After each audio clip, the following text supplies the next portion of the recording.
बहू और बेटी में अंतर क्यों? दोनों में समानता क्यों नहीं?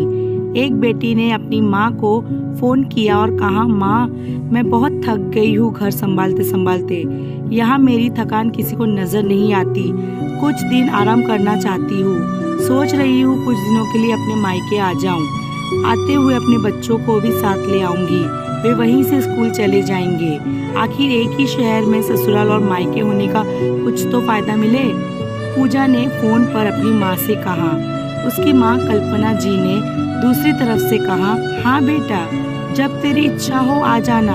आखिर ये तेरा भी तो घर है। ठीक है माँ, तो मैं कल ही आ जाऊँगी। हाँ बेटा, कल आ जाओ, मैं तुम्हारा इंतज़ार करूँगी। अभी मैं फ़ोन रखती हूँ, मुझे मंदिर भी जाना है। कल्पना जी ने फ़ोन रख दिया और सीधे किचन में गई। किचन में खाना बना रही बहू से बोली, अरे लक्ष्मी सुनो, कल तुम्हारी ननद आ रही है। आज बाजार जाकर फल सब्जी और मिठाइयाँ लेकर आना। बेचारी मेरी बेटी ससुराल में नौकरों की तरह काम करती है और उस पर कोई ध्यान ही नहीं देता। यहाँ आए कुछ दिन रहेगी तो उसका मन और तबीयत अच्छे रहेंगे। सास के मुंह से ऐसी बातें सुनकर लक्ष्मी का चेहरा उतर गया। वह मन ही मन सोचने लगी, काश आपको मेरी थकावट भी नजर आती।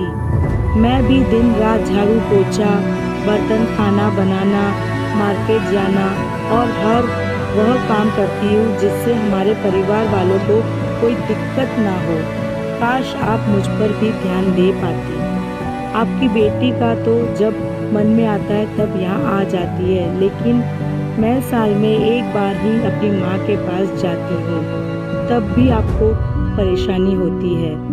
मैं भी इंसान हूँ, मेरा भी मन है। मुझे भी लगता है अपने माँ के पास जाकर थोड़ा आराम करूँ, सुख दुख की 2-4 बातें करूँ, अपना मन हल्का करूँ।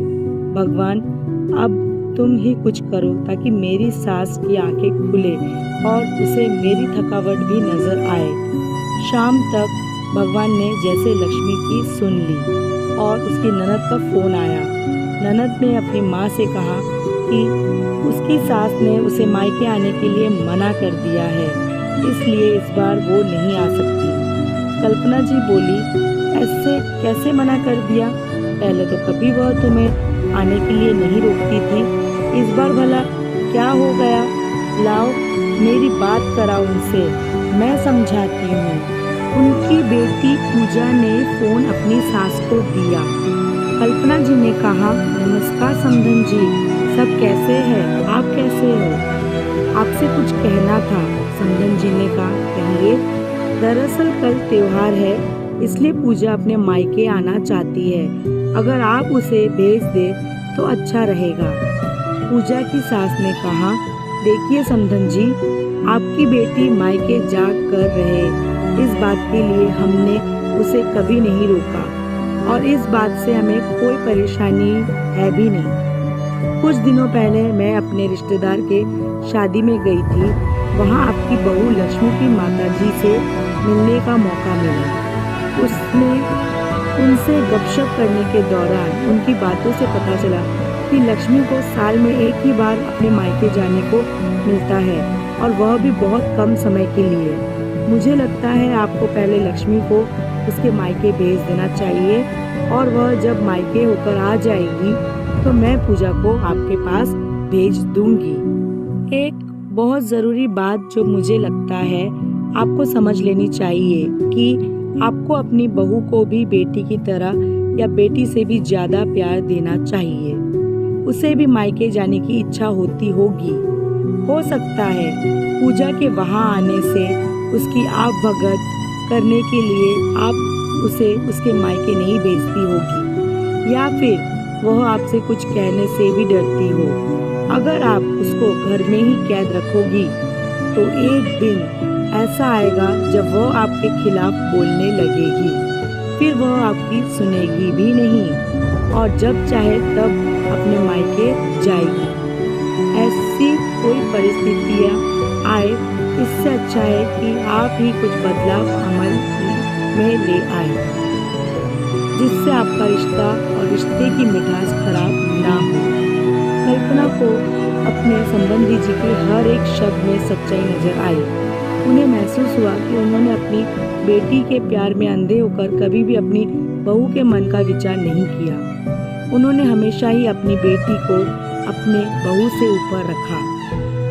दूसरी तरफ पूजा भी अपनी भाभी के बारे में हो रही इस बातचीत को सुन रही थी। उसने भी रियलाइज किया कि वह कभी भी अपनी भाभी के साथ ठीक से बात नहीं करती और जब वह अपने मायके जाती है तो भाभी थोड़ी उदास रहती है। कल्पना जी ने अपनी बहू को बुलाया और उसे कहा कि लक्ष्मी, कुछ दिनों के लिए तुम्हारी ननद पूजा नहीं आने वाली है, इसलिए पहले तुम अपने मायके होकर आओ। यह सुनते ही लक्ष्मी का चेहरा खिल गया, क्योंकि यह पहली बार था जब उसकी सास ने सामने से उसे अपने मायके जाने के लिए कहा था। अगले दिन पूजा अपने मायके गई और इस बार 1-2 दिन नहीं, पूरे हफ्ते भर रहकर आई। अपने माता पिता से, अपने रिश्तेदारों से मिलकर आई और जब वह लौटकर आई तो उसका चेहरा खिला हुआ था। उसकी आंखें चमक रही थी। लक्ष्मी के आने के बाद पूजा भी अपने मायके आई और इस बार वो खुद सामने से अपनी भाभी से खुशी खुशी मिली और अच्छे से बात की। पूजा ने अपनी माँ से बात करके उन्हें भी अच्छे से समझाने में मदद की कि वह दोनों कहीं ना कहीं लक्ष्मी के साथ गलत व्यवहार कर रहे थे। दूसरी तरफ लक्ष्मी अपने ससुराल वालों के बदले रवैये से बहुत खुश थी। अब वह खुशी खुशी सबका ध्यान रखती और हर काम प्यार से करती। वह ध्यान रखती कि कोई भी ऐसी बात या काम ना करे जिससे घर में तनाव का माहौल पैदा हो। कल्पना जी अपनी बहू को खुद ही समय समय पर मैके भेज दिया करती।